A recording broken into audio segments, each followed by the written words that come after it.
Hello guys, bersama saya lagi dalam Alright Nopa Channel. Satu lagi laporan polis terhadap Didi Chronicle ataupun Didi and Friends.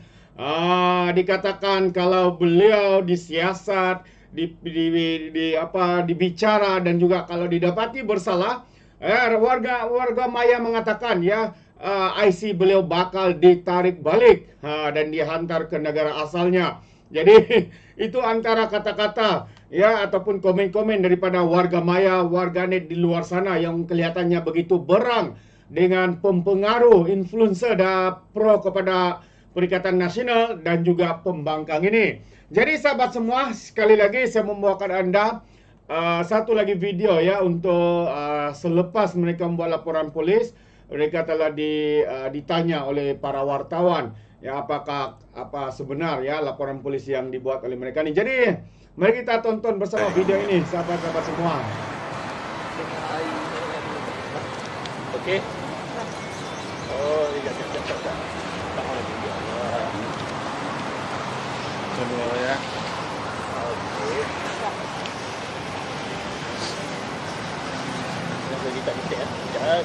Tak apa, relax bang. Ambil masa. Kita tak lorak semayang tak siap ni. Perkara lepas tu lagi ambil gambar Okey, boleh dah. Okey. Bismillahirrahmanirrahim. Assalamualaikum warahmatullahi taala wabarakatuh. Rakan-rakan media, pada petang ni alhamdulillah Parti Amanah Negara bagi Negeri Pahang kita telah pun membuat satu laporan polis berhubung dengan tindakan seorang influencer pempengaruh yang bernama Didi Sulaiman Rai ataupun dalam nama media sosialnya Didi Chronicle, yang telah membuat satu video parody yang antara lain video beliau itu telah pun menyebut tentang beberapa sindiran dan juga sendaan terhadap apa yang telah diputuskan oleh Mahkamah Persekutuan baru-baru ini. Dan saya nak sebutkan bahawa apa yang disebutkan dalam video tersebut sama sekali tidak betul. Satu video yang bagi kita menghina keputusan mahkamah, dan yang paling bahaya adalah video tersebut menghasut dan boleh menimbulkan kekeliruan kepada terutama orang-orang Islam dalam negara kita. Dan apa yang disebutkan dalam video tersebut, kononnya negara kita hari ini boleh untuk melakukan penzinaan, liwat, boleh untuk berjudi, boleh untuk minum arak secara bebas tanpa sebarang sekatan perundangan.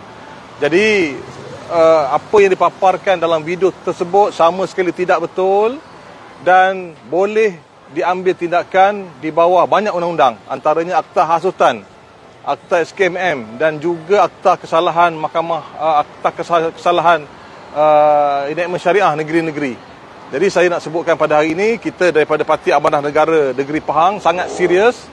Pertama, kita menjunjung perintah ataupun titah pada hari ini yang dikeluarkan oleh Kebawah Duli Yang Maha Mulia Sultan Selangor, iaitu selaku pengurusi Majlis Kebangsaan Islam, yang sangat tegas dan berkata supaya rakyat Malaysia tak mudah untuk keluarkan statement berhubung dengan apa yang telah diputuskan oleh mahkamah, dan keputusan mahkamah tersebut ditegaskan tidaklah menghakis peranan mahkamah syariah, tidak membuang peranan mahkamah syariah dalam mengadili kesalahan-kesalahan jenayah syariah, dan jawatan kuasa juga telah ditubuhkan untuk mengkaji kompetensi undang-undang di peringkat DUN, di peringkat negeri untuk melihat setakat mana DUN ini boleh menggubal undang-undang. Jadi saya kira titah Kebawah Duli Tuanku Sultan Selangor ini adalah titah yang sangat adil bagi semua dan rakyat Malaysia kena patuh. Kerana selagi mana Tuanku selaku pengurusi MKI yang telah ditubuhkan oleh Majlis Raja-Raja yang akan menjaga agama Islam dalam negara kita, saya percaya bahawa kesucian agama Islam, Mahkamah Syariah Perundangan Islam ini akan tetap terpelihara. Jadi anasir seperti Didi Chronicle ini kami desak supaya diambil tindakan yang paling serius kepada beliau supaya menjadi pengajaran kepada rakyat Malaysia khususnya. Walaupun dia dah buat kenyataan maaf. Baik, dari segi perundangan, kenyataan maaf kalau dari segi undang-undang civil dia hanya mengurangkan jumlah ganti rugi. tetapi dia tidak menghalang proses perundangan dikenakan kepada dia. Walaupun dia padam, walaupun dia dah nyah turun daripada media sosial dia, tetapi kesan yang ditinggalkan oleh video sebegitu adalah satu bentuk ancaman yang sangat serius kepada, pertama, sistem perundangan Islam dalam negara kita. Yang kedua, Islam dalam bidang kuasa raja dan juga sultan, 3R. Dia dah sentuh. Jadi tidak ada pilihan lain bagi pihak polis, bagi pihak pendakwaan selain untuk mendakwa orang begini supaya menjadi peringatan bagi kita semua lah. Dia parodi itu berkenaan dengan kes Elin kan? Dia tidak menyentuh secara spesifik kes ni Elin, tetapi dia menyentuh tentang keputusan mahkamah. Bukan kes Elin lah kan? Keputusan mahkamah. Dia begini, keputusan mahkamah ni dia ada dua. Bukan saja ni Elin, tapi juga kes Iki Putra. Iki Putra berhubung dengan pembatalan undang-undang mahkamah syariah yang dibuat oleh Mahkamah Persekutuan berhubung dengan kesalahan liwat. Itu bagi Iki Putra. Dan ni Elin 16 kesalahan yang telah dibatalkan. Jadi manusia yang nama Didi Chronicle ni dia dah hina dua keputusan mahkamah dan tidak ada perkara yang boleh dimaafkan walaupun dia mohon maaf selain kita membuat pendakwaan kepada beliau. Right. Maknanya dia punya video tu video parodi, video mengajuk-ajuk tentang apa yang berlaku tu lah. Saya tak setuju dia guna perkataan ajuk tapi mempersendakan. Mempersendakan lah. Ya. Okey. Tapi sebagaimana yang saudara cakap tadi, memperkasakan agama Islam di peringkat zon lah. So bagaimana dengan di Pahang ni, adakah perkara yang sama sepatut dilakukan oleh kerajaan negeri Pahang untuk melihat kembali, merevise kembali supaya tidak bercanggah? Baik. Pertama, saya nak tegaskan pendirian amanah. Kita Parti Amanah Negara di negeri Pahang, kita berdiri teguh di bawah kerajaan negeri mempertahankan enactment undang-undang syariah negeri Pahang. Ini pendirian kita yang pertama. Tak akan berubah. Kita berdiri teguh akan pertahankan undang-undang syariah negeri Pahang. Yang kedua, saya nak sebut bahawa setakat hari ini tidak ada sebarang gugatan terhadap enactment syariah negeri Pahang. Tidak ada orang nak cabar setakat hari ini. Dan saya nak beritahu juga bahawa enactment syariah bukan saja di negeri Pahang tapi di seluruh negeri pada hari ini, Kerajaan Persekutuan telah menubuhkan apa yang disebut sebagai jawatan kuasa mengkaji kompetensi DUN untuk menggubal undang-undang di peringkat negeri. Jadi maknanya sekarang ni saya percaya jawatan kuasa ini akan mengawal selia undang-undang yang akan ditubuhkan yang akan digubal oleh DUN, akan memastikan supaya tidak akan mengambil bidang kuasa kerajaan pusat. Jadi saya yakin selepas ini tak akan berlaku lagi lah. Terutama di Pahang, kita akan berdiri teguh di bawah enactment undang-undang syariah negeri Pahang, insyaAllah. Jadi nampak memang perlulah di-revise semula enactment yang itu supaya tidak betul bercanggah. Bagaimana yang Terengganu, kerajaan Terengganu dia akan merevise, dan Kedah dia dapati ada 3 enactment yang bercanggah dan mereka akan revise. So perkara yang sama sepatut berlaku di Pahang kan? Supaya kita memperkasakan, supaya tidak dipersendakan. Betul? Saya setuju untuk kita revise. Dalam masa yang sama juga, kita juga harus melihat kepada keperluan untuk meminda perlembagaan. Pindaan perlembagaan juga perlu dilihat supaya dapat ditafsirkan bidang kuasa jenayah yang bagaimana yang ada pada negeri.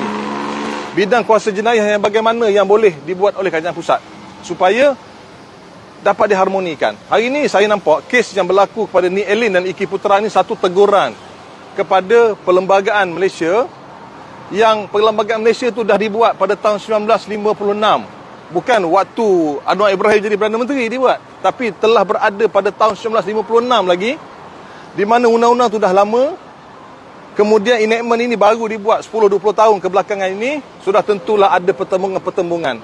Jadi saya nampak pada hari ini apa yang dibuat oleh kerajaan pusat dengan jawatan kuasa mengkaji kompetensi yang dibuat oleh Kementerian Agama dan MKI yang ditubuhkan oleh Majlis Raja-Raja, gabungan ini saya yakin akan memberikan impak yang lebih baik terhadap pelaksanaan undang-undang syariah dalam negara kita.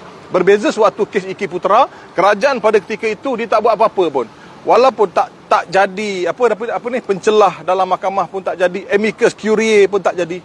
Ya, hanya setakat dia diam saja dalam kes Iki Putra. Tapi dalam kes pada hari ini, alhamdulillah, kerajaan kita saya kira tak sampai 3 bulan telah menubuhkan satu jawatan kuasa dengan Majlis Raja-Raja ini. Bila buat tu MKI ni? MKI dah lama. Tapi jawatan kuasa ini saya kira dalam bulan 11 atau bulan 12 yang lalu lah, 2 bulan dah boleh untuk bergerak dan diarahkan untuk membuat laporan kepada MKI. Show mereka. Memang ditubuhkan khas untuk mengkaji Ya, mengkaji enactment negeri, kompetensi dia, undang-undang macam mana yang boleh negeri buat yang tak bertemu dengan pusat. Itu fungsi MKI ini, Jawatan Kuasa Kompetensi ini telah diketuai oleh Tan Sri Zaki Azmi, bekas Ketua Hakim Negara, dan 10 orang jawatankuasa yang macam-macam bidang lah. Ada pensyarahnya, ada pegawai daripada JAKIM, daripada Peguam Syar'i, daripada universiti-universiti tempatan, yang seramai 10 orang akan memberikan show kepada Majlis Raja-Raja melalui MKI tentang bagaimana undang-undang yang boleh dibuat oleh negeri supaya tidak bertembung dengan perlembagaan persekutuan. Jadi peranan Negeri akan mengubah mengikut show daripada jawatankuasa tadi. akan mengubah. Mana benda yang dah ubah tu macam mana?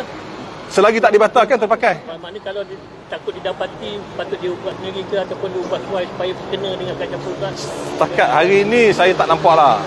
Tak nampak. Cuma begini, pada pandangan kita, ada perundangan yang dibatalkan. Juga ada di negeri Pahang. Yang dibatalkan di Kelantan ada juga di negeri Pahang. Kita melihat mungkin di sana akan ada pindaan terhadap enactment boleh dibuat. Ya, berdasarkan apa dapatan jawatankuasa dan juga MKI nanti. So bila pindaan itu boleh, enactment negeri ini boleh dipinda oleh DUN bila-bila masa. Jadi saya kira DUN akan lebih proaktif selepas ini, lebih sensitif, akan mengambil kira show yang dibuat oleh jawatankuasa kompetensi dan MKI tadi untuk meminda sekiranya ada mana-mana peraturan yang bertembung dengan perlembagaan persekutuan. Jadi DUN patutlah buat. Exactly, betul. Terbaik sahabat semua, itu dia satu sidang media para wartawan bertanya berkaitan dengan laporan polis ya. Ini di IPD Kuantan ya, pemuda ataupun pemimpin amanah Parti Amanah Negara yang ada di Negeri Sembilan. Jadi terbaik kita harapkan satu lagi laporan polis ini menggesah ya polis dan Malaysia, pihak berkuasa untuk membuka kertas siasatan sekali lagi terhadap pempengaruh yang telah mempersendakan keputusan mahkamah ini. Jadi bagaimana pandangan anda sahabat-sahabat semua? Anda berikan komen anda dalam ruangan komen. Terima kasih. Izinkan saya untuk mengundurkan diri. Dan seperti biasa, peribahasa mengatakan tapapun kangkap, 2 tahun keinginan. Dalam bahasa Melayunya, tepuk dadah, tanya selera. Sekian saja daripada Orang Dapat Channel. Kita berjumpa lagi. Bye-bye.